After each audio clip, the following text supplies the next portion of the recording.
Hi everyone, my name is Sheen with Midrealm. Thank you for checking out this video or listening to this audio. Today we're going to be talking about sabotage. For those of you just listening, we are outside today. It's not normally what we do, but it is a new year, which means new ideas, new content, and new stories.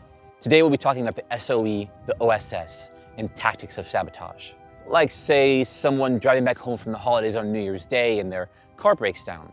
It probably wasn't sabotage, it was just really bad luck and my radiator hose bursting, causing my engine head to blow, but I digress.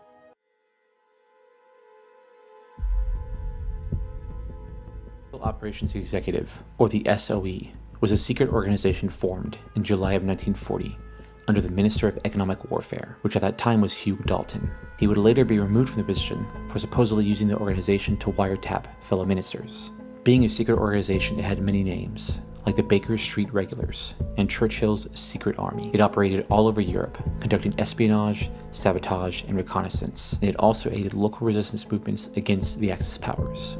SOE agents came from a range of backgrounds, and it included aristocrats to reportedly members of the criminal underworld, like Agent Zigzag, which we'll talk about in a later video. The agents went to secret training schools, where they were schooled in creating chaos. The agents were given time to handle weapons and explosives, and were specially trained in unarmed combat and demolition.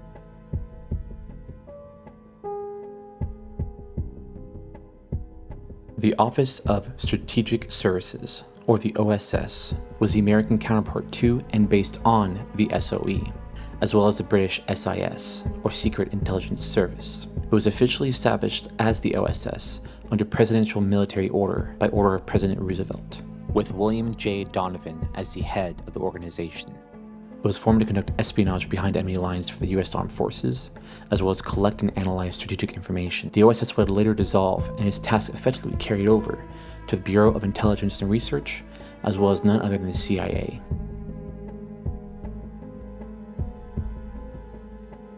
So some of the major targets for sabotage were railroad lines, vehicles, aircrafts, ships, and plants. These forms of sabotage had major effects in the war due to causing troops to guard the coal, plants, and railroad lines, rather than be on the front lines or carrying out more important tasks, as well as, of course, the actual direct results of the sabotage. Contaminating the oil supply. An agent of sabotage could use lubricants mixed with grinding materials to create small, disguised incendiary devices, which were then dropped into gasoline tanks that would later detonate. The hotter the gasoline got, the faster the result. The idea behind this form of sabotage was to cause vehicle engines to break down while on the road, not after starting, where it could be more easily repaired. Exploding coal. While looking for new inventive ways of sabotage, the SOE designed their version of explosive coal. The idea of exploding coal was reportedly first used in the American Civil War. Interestingly enough though, the original implementation was called a coal torpedo, and it was used to target steamships. So a cavity in the coal would be drilled out and filled with plastic explosives and a detonator. Once the coal was put into the furnace, it would explode. As coal was difficult to drill, it was eventually replaced with painted pieces of explosive plaster. This form of sabotage caused major disruptions and destroyed many locomotives, and it had the effect of increasing troop security in rural areas, rather than more populated and seemingly important areas. Magnetic mines. The limpet mine was a magnetic explosive device developed by the Military Intelligence and Research Section. There are many uses for limpet mines thanks to the different sizes that could be produced. Large limpet mines were used against naval ships, while the smaller ones against armored vehicles and tanks. For regular vehicles, agents used smaller and less sophisticated mines such as the clam, which was essentially a smaller version of the limpet mine. Some were as simple as an encased plastic explosive with a strip of magnets and a delayed detonator. These explosives could be quickly mounted onto petrol tanks, and thanks to something called the time pencil, which delayed the detonation, agents would have time to move away before the explosion. Other interesting tactics.